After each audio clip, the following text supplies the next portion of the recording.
रेहाना और रवि की शादी के बाद रवि के पास कुछ नहीं था। रेहाना, तुमने मुझसे शादी करके एहसान किया है। मुझसे ज्यादा तो तुम कमाती हो। अरे तो क्या हुआ, एक दिन आएगा रवि कि तुम खूब पैसा कमाओगे। मुझे तुम पर पूरा विश्वास है। रवि और रेहाना खुद को स्टैंड करने के लिए पूरी मेहनत करते। रेहाना, मैं नौकरी नहीं करना चाहता हूँ। तो कोई बात नहीं, मैं नौकरी करके घर चलाती हूँ, तुम बिजनेस सेट करने की कोशिश करो। एक दिन। रेहाना, तुम जानती हो, मैंने जो विज्ञापन बनाने वाली कंपनी खोली थी ना, उससे बड़ी ब्रांड का ऑफर आया है। अब हम लोगों के दिन प्यारे न्यारे हो गए हैं। मैं जानती थी रवि कि एक दिन तुम सेटल हो जाओगे। रवि का काम अच्छा चल जाता है। एक दिन वो रेहाना से कहता है, रेहाना, अब हम लोगों का बच्चा भी हो गया है। बहुत छोटा है वो। उसका ख्याल कैसे रखेंगे हम? कैसे क्या, मैं गांव से माँ को लेकर आ जाती हूँ। नौकरी से हाफ डे ले लिया करूंगी।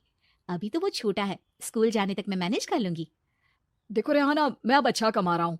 तुमको नौकरी करके परेशान होने की कोई जरूरत नहीं है। अरे कैसी बात कर रहे हैं, मैं अपनी लगी लगाई नौकरी कैसे छोड़ दूं?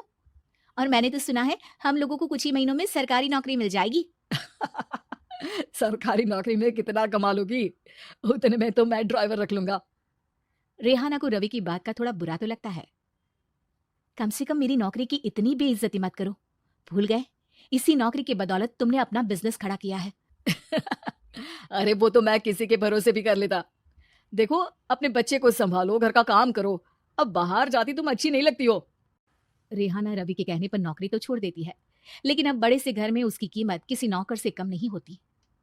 एक दिन रवि का दोस्त आता है। भाभी, हम लोग तो आपको तब से जानते हैं जब से आप लोग शादी होकर इस शहर में आए थे। आपकी बदौलत ही सारा बिजनेस खड़ा हुआ है। ये किस्मत तो आप ही की है भाभी। हाँ हाँ भाई, हमारी मेहनत तो कुछ है ही नहीं। अरे होगी, लेकिन भाभी की किस्मत के आगे कुछ नहीं।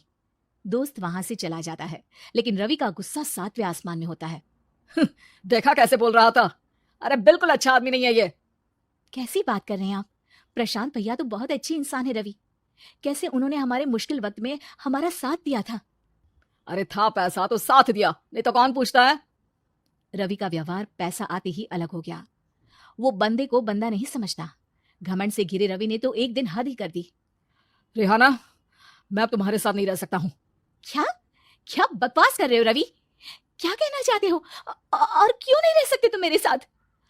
देखो, मुझे कोई और पसंद है, और उसके साथ रहने पर बस यही शर्त रखी है कि मुझे तुम्हें तलाक देना होगा।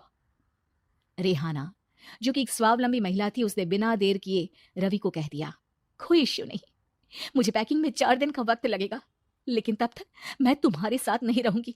4 दिन के लिए तुम कहीं और शिफ्ट हो जाओ, मैं घर से निकलूंगी तो बता दूंगी। रवि घर छोड़कर चला जाता है। रेहाना को दुख होता है, वो रोती है, लेकिन व्यवहार से स्ट्रांग रेहाना को पति के वापस आने का और उसे सबक सिखाने का पूरा भरोसा था। फिर एक दिन, अरे शुशिका, कब शादी करोगे तुम मुझसे? यार मैंने तो सोचा था तुम शादी से पहले मुझे विदेश लेकर जाओगे, महंगी कार दिलाओगे। अरे सब दिला दूंगा, लेकिन पहले मुझसे शादी तो कर लो। हाँ हाँ, क्यों नहीं। मैं कुछ दिनों के लिए अपने मम्मी पापा के पास जा रही हूँ और लोगों से अपनी शादी की बात करूंगी। अरे शुशिका, कैसे रहूंगा मैं तुम्हारे बिना?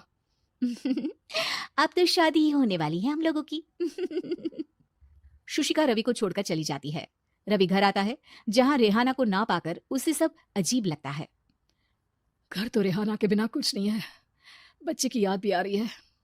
चलो एक वीडियो कॉल कर लेता हूँ। रवि रेहाना को वीडियो कॉल करता है, लेकिन रेहाना फोन नहीं उठाती। रात को सोते वक्त मन कर रहा है मुन्ने को गले लगा लूं।